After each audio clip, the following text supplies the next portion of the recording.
Muy buenos días, tardes o noches a su podcast. Hola, soy Ansiedad, el podcast donde hablamos de todos los síntomas relacionados a la ansiedad, pero sobre todo cómo atenderlos. Como ven, el día de hoy tenemos un invitado, él se llama Ulises, es una persona que ha pasado un periodo de su vida con ansiedad, pero ha decidido tomar un proceso terapéutico y lleva ya tiempo en esto, pero qué mejor para presentarse que él mismo. Así que Ulises, cuéntanos, háblanos de ti. Muchas gracias, psicólogo. Me da un gusto estar aquí con ustedes. Mi nombre es Ulises Garza. Yo soy licenciado en Derecho, tengo 27 años. Actualmente me dedico a realizar eventos sociales. Tengo un negocio también derivado de los mismos. Y pues ha sido este camino muy interesante la ansiedad. Ya tengo alrededor de 5 años con la ansiedad detectada.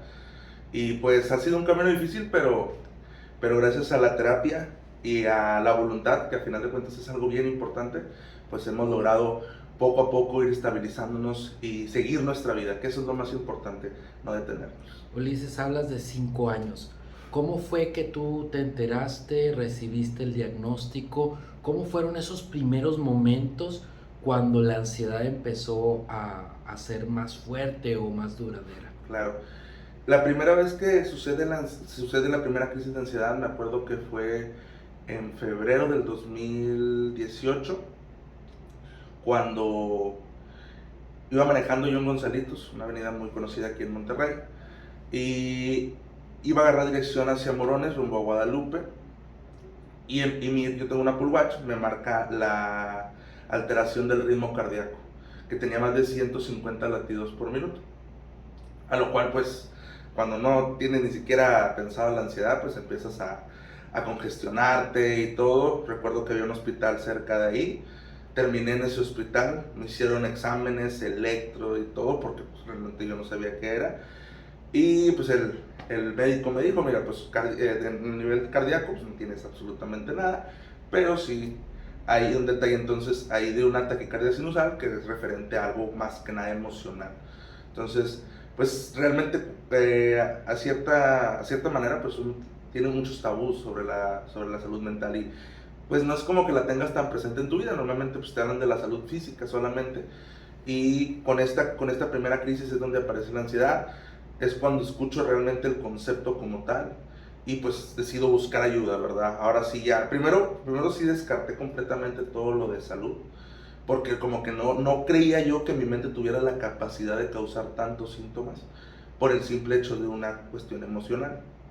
Aquí te interrumpo un poquito porque aparte de ser abogado y estudiar leyes, tú tienes también una base medio en el área de la salud médica, ¿no? Enfermería, tengo entendido. Así es, yo tengo 5 semestres de enfermería, de licenciatura en enfermería, y esto fue lo que pues también potencializaba un poco porque pues tenemos la capacidad un poquito más de analizar los síntomas y ver, obviamente también porque en el caso del área de la salud a veces en la cuestión médica hospitalaria pues es muy complicado ver cómo causa algo emocional, siempre nos vamos a algo físico, algo que está internamente. Y justo lo hago mención porque con tu celular, perdón, con tu reloj, identificas el aumento en la frecuencia cardíaca. Para ti, tú sabes que esto es un signo que se evalúa pues a la mayoría de los pacientes, ¿no? La frecuencia cardíaca, la presión arterial, la temperatura, son síntomas o signos más bien que se toman de manera general a cualquier paciente. Cuando tú ves que está aumentando y que te detecta el reloj un aumento a 50 latidos. 150, ¿qué pensaste tú en ese momento? Pues la verdad la clásica, que era un infarto. O sea que ya dije, pues yo hasta aquí llegué y más que nada me preocupaba mucho también la cuestión de ir manejando, porque dije, aparte de que me va a dar algo a mí, pues también voy a causarle puedo causarle un accidente también a otra persona. Y sí, sí es muy complicado ese escenario, porque justamente me tocó solo todavía. Entonces sí, sí fue así como que demasiado impactante. Y entonces inmediatamente llegas al hospital universitario, tengo entendido, ¿sí? No, al Tech Salud, el que está un poquito más Tec, adelante. hospitales, los dos bastante conocidos acá en la ciudad de Monterrey, ¿no? Llegas, te hacen todos los estudios y te dicen que esto tiene que ver con una cuestión emocional. Así es que de hecho sí me recomendaron que vaya con un psicólogo, con un psiquiatra, porque lo de usted no es en una cuestión física. ¿Fue un cardiólogo el que te Sí, fue un revisó? cardiólogo. Sí. ¿Qué exámenes te hicieron? Pues me hicieron un electrocardiograma, me hicieron pruebas de sangre también para pues descartar todo lo que pudiera ser a lo mejor una derivación de infarto. Y de hecho hasta cierto punto me recomendaron también otro examen, pero me dijeron que primero fuera a terapia. Dice, si vas a terapia y ves que no es problema, si no me ponían no recuerdo ahorita el nombre, pero es un tipo de examen donde traes un aparato que está monitoreándote tus latidos durante todas las 24 horas. Entonces, pues también me recomendaron ese, pero me dijeron, primordialmente por tu edad, por tu situación, pues optamos primero para que vayas por una cuestión psicológica. Esto es importante por la edad porque la probabilidad de un infarto aumenta con la edad. Es decir, estadísticamente se maneja que los infartos, solo el 2% de los infartos da a menores de 60 años. O sea, de todos los infartos que hay, 100 digamos, solo 2 les ocurre a personas menores de 60 años. Entonces, la edad por ahí es un factor importante. Pero tú, como también parte del área de la salud, has de saber que muchas veces los infartos pueden ser, o la probabilidad de tener un infarto puede ser avisado con anticipación, ¿no? Por ejemplo, pues si una persona tiene niveles de colesterol, de triglicéridos altos, tú antes de la ansiedad llevabas un control sobre esto, tú acudías, no sé, una vez al año sobre hacer un chequeo general, o cómo era esa parte de la salud física. Fíjate que yo creo que fue una de las cosas que más se notó el cambio al momento de descubrir esta parte de la ansiedad, porque yo anteriormente no tenía esa experiencia de cuidarme, vaya, de pues, hacerme exámenes, de ver cómo estaba mi salud. Entonces, cuando sucede lo de la ansiedad, a la par yo empiezo también a ver la cuestión física, porque pues igual les comento, o sea, es muy complicado entender que la ansiedad está generando tantos síntomas, tantas cosas en tu vida. Entonces empiezas a irte más por lo físico, ¿verdad? Entonces empiezas a hacer exámenes, tanto de sangre, físicos, de todo, y en todo sí había alteraciones. No suficientes para generar lo que era la ansiedad, pero sí me llamó, fue como una llamada de alerta. Oye, sabes que estás descuidando esto. Un ejemplo, en su momento, cuando el primer examen de sangre, cuando la ansiedad, pues yo tenía una glucosa que en parámetros debe ser 70-100, yo la tenía como en 95-98. Entonces sí, el médico me dijo, mira, pues no estás en una situación pues ni de diabetes ni de prediabetes, porque la prediabetes se calcula entre los 100 y 125, pero pues sí estás ahí raspándolo, ¿verdad? Entonces, pues sí fue como una llamada de alerta de mi cuerpo, oye, pues volteate a ver, o sea, porque a veces vivimos una vida tan acelerada que cuando ya suceden las cosas, ya realmente ya no hay manera de prevenirlas. Entonces, pues sí fue muy ahí a la par de esto. Descubrí también que por mi manera de comer, pues también tenía un poquito de inflamación en el hígado. Entonces el hígado también estaba hablando ahí, ¿verdad? Y esto me permitió prevenir, perdón, situaciones que a lo mejor que si en el momento la ansiedad no hubiera aparecido, pues tal vez estaríamos hablando de un escenario completamente diferente. Mientras estuviste en el proceso terapéutico, parte de ello comentabas de incorporar una dieta alimenticia. Esto era por colesterol, triglicéridos, sobrepeso, azúcar. ¿Cuál fue la principal razón? Claro, la primera pues sí fue primero por sobrepeso. De hecho, gracias a Dios he bajado de donde estaba, la verdad sí es una gran diferencia. Porque en su momento yo creo que en esa parte de mi vida no me preocupaba por mí. O sea, yo no era, o sea, era como que trabajo y no, ¿verdad? Entonces sí inició un proceso de dieta ahí pues primero por cuestión de salud, también pues esta cuestión del hígado, de bajar la glucosa, y pues también para sentirse bien. O sea, que al final de cuentas, pues eso yo creo que es lo más importante, porque lo hace uno por su misma convicción. Hablabas entonces que había un descuido de la salud en su generalidad, incluida en la parte de la comida. Así es. Me llama bastante la atención porque justamente por eso aparece la ansiedad, porque nosotros dejamos de ser los protagonistas de nuestra propia vida, es decir, yo ya no me cuido, yo me descuido, se vuelve más importante el trabajo, se vuelve más importante otras cosas, y entonces la ansiedad aparece para decirnos, hey, ponte atención, hey, vuelve a ser tú el protagonista de tu propia vida. Y si no lo hacemos, pues la ansiedad se vuelve más fuerte, más constante. Son llamadas de atención, como bien tú lo hiciste mención. Ahora, hablas de síntomas de la ansiedad. ¿Cuáles tú puedes identificar? Ya vimos uno como es el aumento de la frecuencia cardíaca, pero ¿qué otros síntomas relacionados a la ansiedad tú tuviste? Yo he tenido también el del movimiento, estarse moviendo, así súper inquieto. El insomnio también juega a veces en esa situación donde la mente sigue dando vueltas y dando vueltas y dando vueltas, donde se maximizan los miedos también, o sea, cosas que a lo mejor sí generan un poco de temor, pero que dentro de nuestra cabeza se generan pues bastante, ¿verdad? Y también el comer compulsivamente, eso fue lo primero que yo creo que quité cuando la ansiedad, porque yo comía compulsivamente y fue lo primero que se fue al momento de la dieta y todo. Eso es de las cosas más importantes. A mí me parece un síntoma psicológico bastante interesante y era la imposibilidad de decir que no cuando alguien te pedía o te solicitaba ayuda. ¿Cómo tú viviste este síntoma? O sea, porque es como un estilo de vida que se convirtió en un síntoma. Sí, bueno, esa parte es bien interesante porque cuando yo llego acá, pues yo llego con el clásico superhéroe, ¿verdad? Lo he comentado varias veces en terapia. Yo me creía superhéroe y que yo te podía con todo y tenía que poder con todo. Entonces, ese también fue yo le digo que es como una cachetadita de, a ver, volteate. O sea, y fue así como, oye, tú siempre estás para todos, pero no estás para ti. Y a veces por el mismo hecho de siempre decir que sí, te traicionas a ti mismo, a tu ideal, a lo que tú consideras que es importante para estar bien con los demás.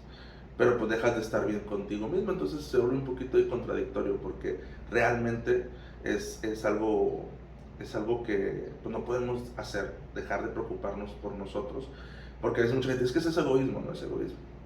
Ser egoísta contigo mismo es lo peor que puedes hacer. Y tomando en cuenta esto último, yo creo que hablando de los síntomas, la ansiedad siento yo que es más fuerte conforme más le ignoras.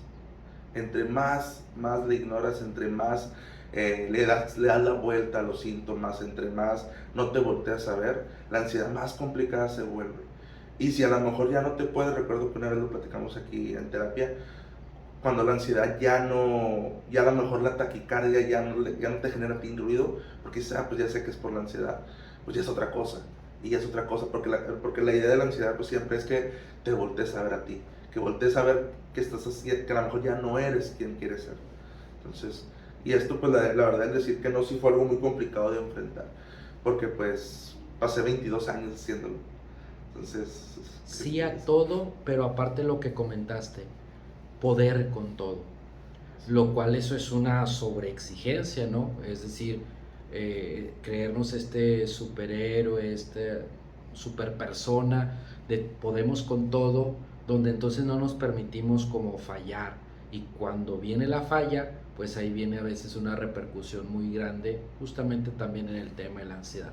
Hay muchos síntomas físicos de la ansiedad, hay síntomas psicológicos, entre ellos, por ejemplo, los pensamientos anticipados, adelantarse a cosas que todavía no suceden, los pensamientos catastróficos, creer que algo malo va a ocurrir, los pensamientos intrusivos, estar pensando en cosas que no quieres pensar pero se te vienen a la cabeza, así como la falta de confianza en ti, la falta de confianza en los demás, la despersonalización o la desrealización. En cuanto a estos síntomas psicológicos, ¿a ti cómo te fue? ¿Cómo lo fuiste viviendo en ese periodo de ansiedad? Claro, la despersonalización yo creo que es el síntoma más difícil. Sí lo viví, no tanto, yo conozco muchas personas que lo viven más constantemente, yo lo viví yo creo que en 2 o 3 crisis fuertes de ansiedad. Y sí es algo yo creo que muy complicado porque nuestra mente no tiene la capacidad de analizarlo tanto. Y pues sí te entra bastante sentimiento de desesperación, porque no logras entender qué está sucediendo y por qué no te sientes tú, porque crees que algo no está dentro de la realidad. Y pues otra cosa que la verdad me suena mucho ahorita que lo menciona, son los pensamientos intrusivos. O sea, la verdad sí son pensamientos donde la mente le quiere dar razón a algo que no tiene. O sea, le quiere dar explicación. explicación. ¿Cuáles fueron? Por ejemplo, yo decía, es que a lo mejor hoy me pasó esto, vamos a poner hoy vi a tal persona porque a lo mejor algo malo va a pasar, porque y empieza a conectar cosas que no tienen absolutamente nada que ver, pero quería darle respuesta al pensamiento. A veces pasa, no sé si te pasó a ti, que te va la vida bien, te va la vida bien y dices, esto no está bien, me está yendo tan bien que ya viene algo malo. ¿Te sucedió tener Claro. pensamientos de ese tipo? Sí, yo creo que también es muy común, a veces sí me iba en mi trabajo, todo estaba bien, a lo mejor pues iba bien en mi salud, en todo, digo, a lo mejor no logras una perfección porque eso no existe, pero sí logras estar bien, o sea, un balance. Y vuelve ese pensamiento llega en las noches cuando ya llegas cansado y dices, no, pero es que mañana me va a ir mal, y es que mañana esto, y es que mañana el otro. Y sí es muy complicado porque hay un autosabotaje al final de cuentas, o sea, tu misma mente te está llevando a no vivir plenamente el momento que tienes. O sea, y que realmente la posibilidad de que pueda suceder algo que pueda salir algo mal, sigue existiendo. Pero pues sin vivir con esa convicción de que siempre va a pasar, pues es más fácil vivir, más fácil estar en paz contigo. Había momentos de la sesión donde tú ibas y consultabas, tú ibas y te hacías exámenes. ¿Te ha costado económicamente el tema de la ansiedad? Bastante. Hace 5 años, antes de llegar aquí, yo creo que fácil me había gastado unos 50, 70 mil pesos en intentar descubrir algo. Digo, de todo, cardiólogos, médicos generales, internistas, exámenes, alternativos, no se diga. Opté por varias cosas alternativas de salud, o sea, a final de cuentas, como la salud integral, que es la cuestión biológica, todo eso, que sí tiene sus ventajas, o no digo que no me ayudó mucho en la cuestión física, pero en la mental, yo andaba buscando subirle a la cosa, ¿verdad? Porque en la cuestión integral y en la cuestión física, en la cuestión de salud normal, pues realmente les dabas la responsabilidad al médico y a tú cumplir con tomarte el tratamiento, ¿verdad? Y ya. Y pues dices, bueno, ahí está. Pero venir aquí realmente es venir y ahora sí eres tú. O sea, ahora sí eres tú contra ti mismo. No hay más, no nadie, o sea, sí vas a recibir obviamente el apoyo de un especialista en salud mental, pero sabes que si de aquí sales sin la mínima intención de cambiar tu vida, es completamente echado a la basura esa hora de terapia.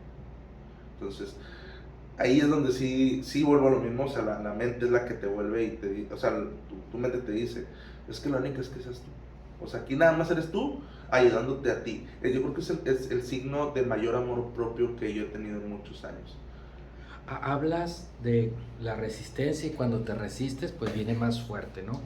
Pero me llama la atención esta parte en la que tú pasaste un tiempo como acudiendo con un médico, cardiólogo, de esta forma. ¿Había una resistencia a aceptar que fuera una cuestión emocional y por qué?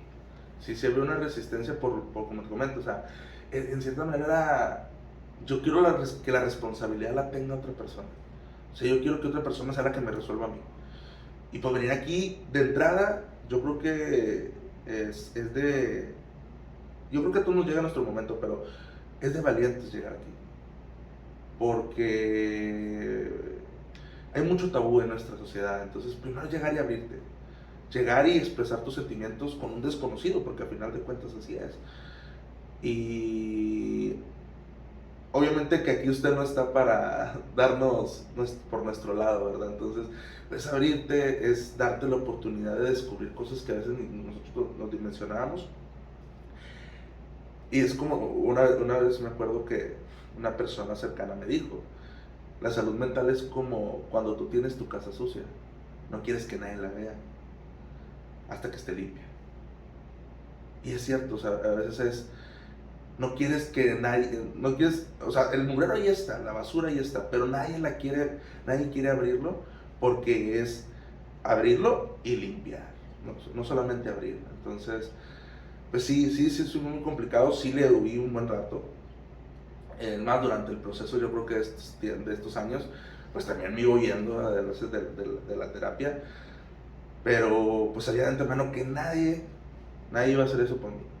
Entonces tenía que volver. Y sí es difícil. Esto es importante, sobre la responsabilidad es nuestra. Y con mucha frecuencia pensar que es algo médico, a veces por miedo, la razón que sea, pero es más fácil creer que alguien con una operación, con un medicamento viene y te lo resuelve. Pero el proceso terapéutico, como bien lo mencionas, es darte cuenta que tú lo tienes que resolver. Y eso es tener que actuar definitivamente con madurez, sabiendo que hay que afrontarlo y hay que trabajarlo. Nadie va a venir a hacerlo por ti. Cuando nos hemos pasado nuestra vida haciendo cosas por los demás, en la mayoría de los casos, y es como te descuidaste, ¿no? ¿Cómo te ha llegado a generar alguna afectación en la parte de amigos, en la parte de relaciones amorosas, en la parte familiar? ¿Cómo el tema de la ansiedad vino a tener esas afectaciones? Claro, mira, por ejemplo, en la familia de entrada detectada, yo soy la única persona con una situación de salud mental. En mi familia es una familia pequeña, somos tres hijos, papá, mamá y un sobrino. Entonces somos una familia de 6 personas, que es una familia relativamente pequeña. Y en esta situación, pues, yo creo que yo he escuchado esta frase, y a lo mejor se escucha muy egoísta, pero yo he escuchado una frase esta va muy vinculada al cáncer, que dicen, cuando una persona tiene cáncer, la familia tiene cáncer. Yo creo que llevándolo a un ángulo de salud mental, que es propiamente eso, cuando uno tiene ansiedad, toda la familia repercute esa ansiedad. ¿Por qué? Porque nuestra familia también sufre, la verdad. O sea, nuestra familia también nos ve y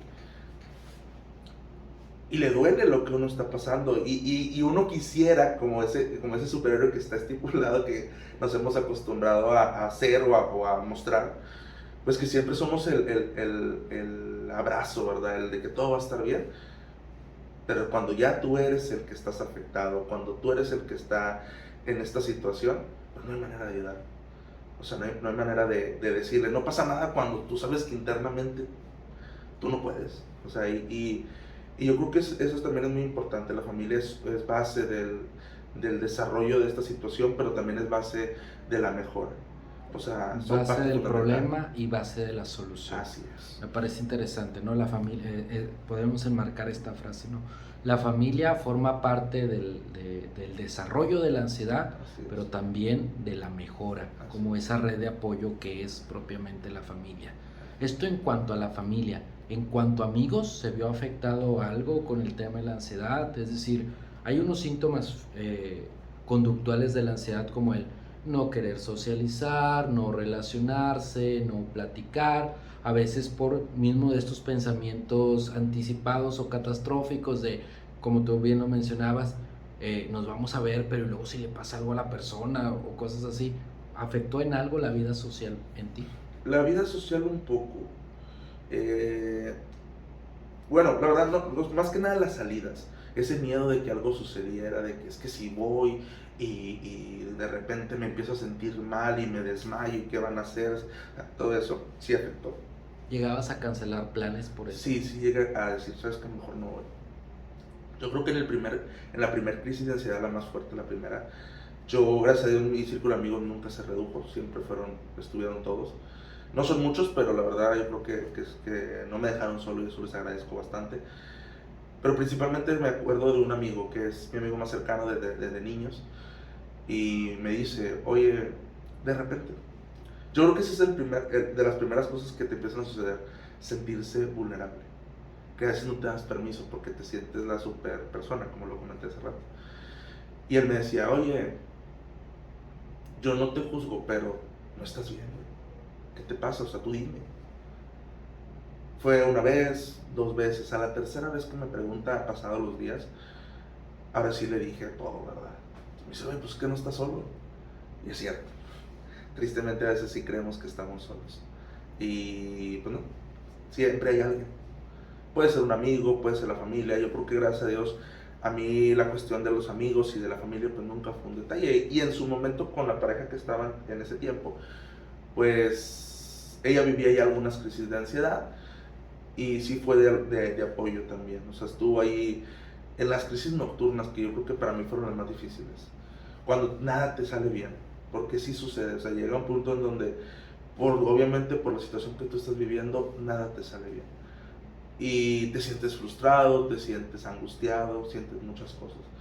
Y es ahí donde la persona correcta que esté en tu vida pues va a saber apoyarte o por lo menos escucharte. A veces uno ni siquiera quiere comprensión, uno lo que quiere es que lo escuchen.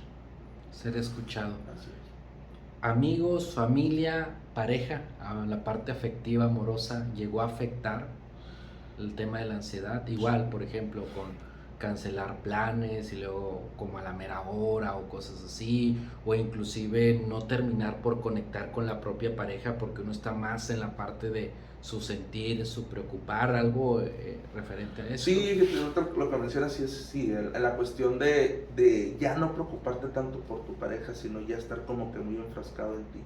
O sea, y de una manera a lo mejor no es que esté mal, pero sí creo yo que sí llega un punto en donde completamente te desconectas y es como si esa persona no existiera. O sea, y es más, ni otra persona existe, ni alguien más. O sea, no hay amigos, no hay nada, porque tú estás enfrascado en ti, en tratar de entender algo que te está sucediendo. Y vives, a final de cuentas, vives con una alerta muy fuerte en tu mente.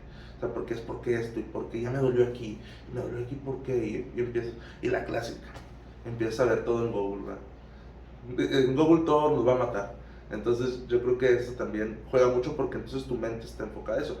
Y yo creo que más allá de tanto familia como amigos, como pareja, algo que también me afectó mucho fue mi cuestión laboral. Sí estaba muy desenfocado. Gracias a Dios que en mi trabajo me supieron entender, que yo sé que no en todos lados, pero sí es un golpe yo creo que muy fuerte para todos por esta cuestión de siempre ha sido el superhéroe, el que hace todo, el que no cuestiona, el que llega a un punto donde pues sí brincas de 100 a un 50. Es que la ideal es vivir en un parámetro, pero yo creo que brincas de un 100 a un 50 por la situación que empiezas a vivir, porque por más que te quieres enfocar, por más que quieres, mientras tú no empieces a trabajar, que fue antes de venir aquí, pues sí es bastante complicado y sí empiezas a fallar. Y te empieza a frustrar esa falla, porque tú dices, ¿por qué yo no era así? Y empiezas a culpar muchas cosas. Pasan todos estos síntomas, acudes con los médicos, aceptas que es una cuestión emocional y decides tomar terapia. ¿Qué pensaste ese día, en ese momento que ibas a empezar un proceso terapéutico o inclusive un poquito atrás, cuando decides programar una cita? ¿Qué pensaste en ese momento? La verdad no sé ni cómo me apareció aquí, la verdad. Fue algo muy curioso porque yo la verdad no paso por aquí, no lo tenía en mente. Y cuando se da la posibilidad, primero que nada, pues digo, me la juego. Créanme lo que fue muy como la última alternativa. O sea, pues ¿sabes qué? Pues ya vimos esto, ya vimos el otro. Ya para este momento me quería, el internista me quería medicar. Ya me daba tratamiento. Yo ese tratamiento le sacaba mucho la vuelta. Respeto a quien lo toma, no juzgo ni nada. Que eran antidepresivos. Antidepresivos y ansiolíticos. Y pues obviamente la experiencia en la salud, pues sabes de antemano que tiene mucho, repercute mucho en la cuestión, pues simplemente de alerta. Y vuelvo a lo mismo, respeto a quienes lo toman, sé de antemano que no estamos en la misma situación. Pero en mi persona, pues yo dije, bueno, pues está la opción del medicamento o la opción de la terapia. Entonces nomás tengo dos opciones, pues vamos a jugárnosla en la última. Y pues curiosamente era la que debió haber sido primero. Pero pues obviamente esta cuestión de aferrarse, ¿verdad? Entonces, pues si viene uno con miedo, llega primero aquí, llega con miedo. ¿Miedo a qué? Miedo, yo creo que muy internamente es un miedo a encontrarte. Decía una vez un TikToker, recuerdo que decía, ¿cuál es el problema de la soledad? Pues porque ahí te encuentras a ti mismo. Y venir aquí no es estar solo, pero sí es tú contra ti mismo. Tú aquí te vas a enfrentar, aquí no vas a echarle la culpa que tu papá esto, que tu mamá el otro, que no, aquí eres tú. Y a veces no nos gusta encontrarlo, ver lo que vamos a encontrar. Entonces sí te entra un poquito el temor una, es eso, y dos, a ser juzgado. Realmente yo sé que esta cuestión de psicólogos, psiquiatras, pues no vienen a juzgar a uno, o sea, vienen a aportar, a sumar, porque pues uno es el primero que se da la oportunidad, porque usted no salió a buscarme, yo vine a buscar ayuda. Entonces, pero sí ese miedo a ser juzgado, porque ya lo traemos desde antes, ¿verdad? A lo mejor en cierta manera de mi vida, pues yo vivía esa cuestión de no digas nada de tus sentimientos, porque no es bien visto. No te ves débil, te ves esto. Entonces, venir aquí realmente sí es venir a expresarse vulnerablemente. Eso. O sea, a lo mejor allá afuera somos con una coraza y súper complicados y súper lo que tú quieras, pero llegar aquí yo siento que es como si trajera el traje, es como que quitas el traje y te sientas así en short y todo, porque aquí ya tienes la ventaja de abrirte. ¿Qué aprendiste en el proceso terapéutico en el tiempo que llevas? Lo primero que mencionó usted hace rato, a decir que no. También a priorizarme. Fue un golpe muy fuerte porque cuando yo me empiezo a priorizar, las personas que estaban acostumbradas a que ellos siempre eran mi prioridad, pues sí se empiezan a como mover. Gracias a Dios no se fue nadie, pero sí existe. Y me recuerdo que una vez usted me lo comentó, cuando realizas ese tipo de cambios, es muy normal que la gente sienta angustia, sienta miedo y se quiera ir, porque ese no eres tú el que ellos creen. Y empiezas con eso y empiezas a vivir siendo tú. Me acuerdo que en alguna de las sesiones y una parte importante de ellas eh, hablabas sobre tu trabajo y que lo hacías bien, pero como que algo más querías para que te llenara y descubriste en el proceso terapéutico que tal vez una opción sería la parte de ser docente, de dar clases. Eh, Muchas veces este tipo de trabajos como la docencia, por ejemplo, pues no es del todo bien pagada y a veces yo creo que muchas personas la economía tiene un peso importante para tomar sus decisiones, que renuncian a sus propios sueños, pero tarde o temprano la ansiedad se encarga de recordarte qué es lo que realmente quieres. Cuando tú descubres esto, que tu interés o tu intención está también en la parte académica, ¿cómo te sentiste? ¿Qué pensaste? Ese pensamiento yo lo tenía desde muchos años, muchos años. No me iba por la docencia, no me llamaba la atención la docencia primaria, ni secundaria, ni kinder, pero sí me llamaba la cuestión de tanto de preparatoria como de universidad. Entonces, cuando vuelvo a ese pensamiento, fue dentro del mismo proceso de volver a decir quién soy yo, qué quiero para mí. Entonces, y es cierto, el dinero a veces juega mucho en detenernos a tomar cosas. Pero con el paso del tiempo, y eso es un consejo que les doy a todos, puedes tener el dinero, puedes tener todo el dinero que quieras. Es más, lo que ahorita tú necesitas, lo puedes tener. Y el día que lo tengas te vas a dar cuenta que si no es lo que tú en tu interior querías, no te va a llenar. O sea, yo lo viví mucho tiempo. ¿Por qué? Porque lo empiezas a vivir en los excesos. Lo empiezas a vivir en que yo me puedo ir a gastar una botella a un antro de 3, 4 mil pesos. Sí, puedo irme a Cancún y puedo irme para acá. Sí, pero al final del día no es lo que tú quieres. Simplemente es llenar un vacío que no tiene sentido llenar porque no es por ahí. Entonces cuando empiezas a darte cuenta que el dinero no es todo, porque yo también, como a lo mejor habrá personas que estén viendo esto, yo también pensaba que cuando yo ganara una cierta cantidad, mi vida iba a ser feliz. Nah. Cuando tú empiezas a hacer lo que tú quieres, cuando tú empiezas a ser quien eres, cuando tú vives libremente, sin hacerle daño a nadie, pero vives libremente tú, ahí es donde verdaderamente encuentras la felicidad. Y lo comenté yo creo que unas veces aquí en terapia. Yo decía, yo quisiera que el dinero que yo tengo lograra comprar el sentirme bien, pero no lo es.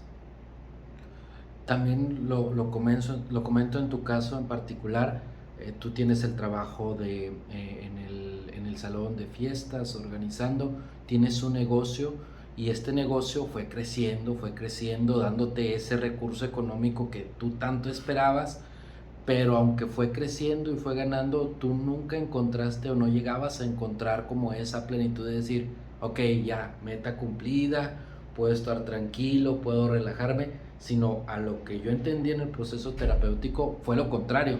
O sea, querías crecer más, y luego crecías eso más, y luego más, y no llegaba a llenarte porque el vacío, la insatisfacción no era el dinero, no era la estabilidad económica. ¿Qué era esa insatisfacción? Era conmigo mismo, porque yo no era quien yo quería ser. Y eso suena mucho porque, bueno, algo que a mí me decían mucho, es más, yo creo que todavía me lo dicen cuando pues tengo obviamente todos, o sea, porque la ansiedad sí, o sea, yo creo que sí logramos estar bien con nosotros mismos, logramos estabilizarnos bastante, pero pues hay un día, a lo mejor cada 3 4 meses, o cada año, no sé, puede pasar, donde sí, pues andas un poquito bajito. Y me acuerdo que hay varias personas que me dicen, es que tú tienes todo para ser feliz. Tienes un buen trabajo, tienes a tu familia, tienes un carro, tienes dinero, tienes un negocio. Y yo una vez sí le dije a una persona, ¿y eso es la felicidad? ¿Y eso es la plenitud? Y ya no me dijo nada, pero sí fue darnos cuenta que eso no es, que eso no es todo. Y la felicidad, recuerdo que usted me lo ha comentado, no es un fin, es un camino.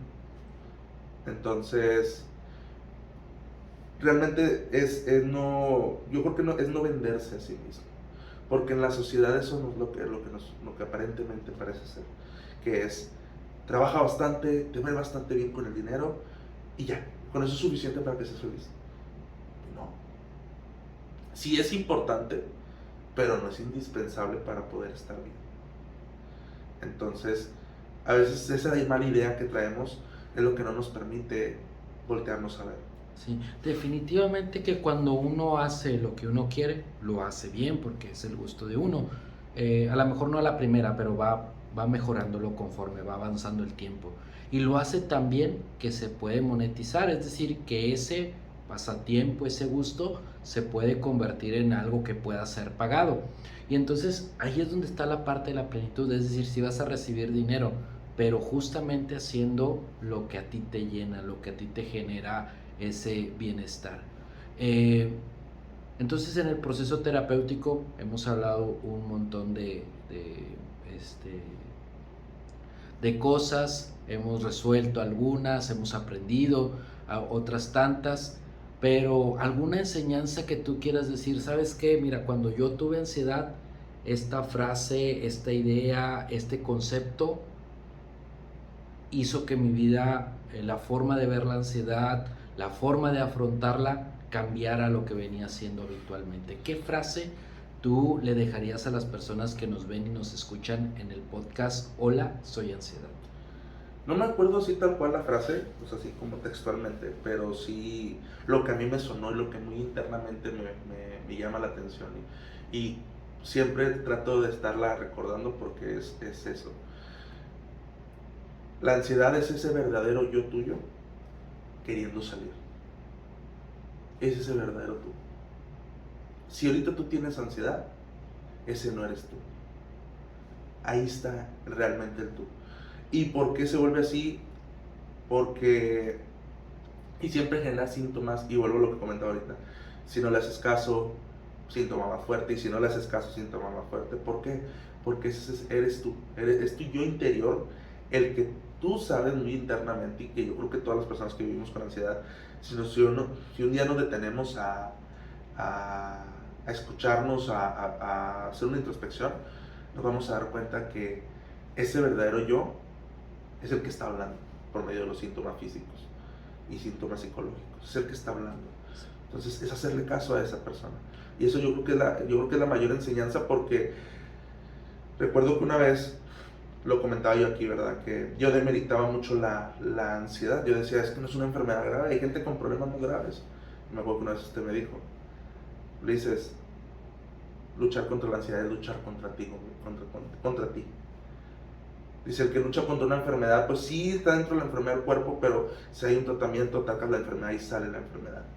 En cambio, la cuestión mental es, da cuenta que es un espejo, eres tú contra tú. Y eso yo creo que sí es difícil de entenderlo, pero cuando lo entiendes, realmente es un brinco. Da cuenta que yo creo que es el paso más grande, porque ya dejas de juzgar, ya dejas porque yo creo que quienes lo escuchan y que tienen crisis de ansiedad, en algún momento lo hemos dicho, si crees en Dios, en el universo, en lo que creas, ¿por qué a mí? Y ya cuando le quitas esta culpa a la situación, le quitas ese recriminar al ser superior, a quien sea, sí, la verdad te hace entender bastante. Y sabes que la ansiedad está hoy en tu vida por algo. Y es para que seas mejor. Nada más, es para que seas mejor, porque ya no eras lo que tú querías ser. En el proceso, en la terapia, yo sé que lo has hecho mención, pero me gustaría que quedara claro en ese sentido. No solo estuviste tú contigo, se mejoró la ansiedad, o sea, tú mejoraste en el tema de la ansiedad. Sí, la verdad bastante. De hecho, esto me permitió lograr, en cierta manera, también el éxito en mi negocio. A donde estoy hoy, obviamente hay mucho todavía que caminar, pero eso me permitió, porque el negocio mío nace en el 2020. Nace, por azares del destino, nace junto con la pandemia. Y pues sí, me permitió mejorar bastante, o sea, me permitió crecer. Y con esto, la ansiedad empieza a reducirse. Y esto, pues la verdad, gracias aquí a la terapia, y también es gracias a ese esfuerzo del día a día. Ahorita en la actualidad, los síntomas, ¿cómo los vives? ¿Se presentan, no se presentan? ¿Le das importancia, no le das importancia? ¿Cómo vives la sintomatología de la ansiedad? Ahorita yo creo que en síntomas, en porcentaje, yo lo haría de un 10-15%. Obviamente siguen existiendo algunas cosas que alteran la situación. Yo creo que una de las cosas que altera a veces genera un poquito de taquicardia y todo, pues es el consumo del alcohol. Porque al final de cuentas uno sigue haciendo su vida. Pero empieza a descubrir cómo. Empieza a decir, bueno, sabes que mira, con 3 cervezas no hay tanto detalle. Pero pues si con 7 sí hay, entonces bueno, bajo a 3. Y empieza a autodescubrirte. Y empieza a entender que, oye, ya me estoy enojando, déjame hago un ejercicio de respiración y ahorita nos calmamos. Y empiezas a entenderlo. Y esto ayuda mucho porque no te asusta. Cuando, un ejemplo, a lo mejor anteriormente, si me daba un ataque cardíaco, pues terminaba inmediatamente en el hospital y chécame. Porque pues obviamente el caso que comento ahorita de la primera vez, no fue la única vez donde yo terminé haciendo un electrocardiograma. Entonces, pues sí fue así muy evocado a esto, ¿verdad? Donde ya no te puede tanto. Tampoco la ignoras, porque también cuando te hables que algo hay ahí. O sea, tampoco ignorarla porque se viene más fuerte. Pero sí dices, oye, ¿sabes qué? Mira, no sé, en este momento me puse a llorar, porque también el llanto a veces es síntoma de la ansiedad. Y saber por qué. Bueno, pues sí, pero hay una frustración. ¿Por qué? Porque siempre tú esperas. Yo creo que es una de las cosas también que aprendí bastante aquí. Dejar de idealizar a las personas y dejar de tener esa... Pues a final de cuentas, cuando uno idealiza, cree que las personas van a hacer lo mismo por uno. Entonces, y eso viene con mucha frustración, viene con mucha angustia, con depresión y con todo, ¿verdad? Entonces, es ir bien, vas viendo los síntomas. La idealización y las expectativas elevadas hacia los demás, pero a veces también hacia uno mismo, ¿no? Uno cree que lo va a alcanzar, lo va a lograr y luego no sucede, y ahí es donde viene un tema importante tanto en la frustración como en la ansiedad. Estamos muy interesante en esta plática, en esta conversación. Lamentablemente pues los podcasts están limitados. A lo mejor en una siguiente ocasión volveremos a invitarte para seguir grabando y profundizando más en algunos temas. Pero la gente que nos escucha, si tiene alguna duda o alguna pregunta, con toda confianza déjenlo en la caja de los comentarios para Facebook y para Spotify. Nos pueden encontrar como Hola, soy Ansiedad, el podcast donde hablamos de todos los síntomas relacionados a la ansiedad, pero sobre todo cómo atenderlos. El día de hoy nos acompañó Ulises, se abrió, nos compartió un poco de cómo ha sido su proceso tanto en el tema de la ansiedad como en la recuperación y el tratamiento desde una terapia psicológica. Te agradecemos mucho, Ulises, tu participación. Esperamos volverte a tener por acá en una próxima ocasión y nos puedas seguir hablando un poquito más de tu experiencia, de tu vida y cómo has ido mejorando a lo largo del tiempo. No sé si quieras dar algunos comentarios finales, despedirte. Yo creo que primero agradecer la invitación.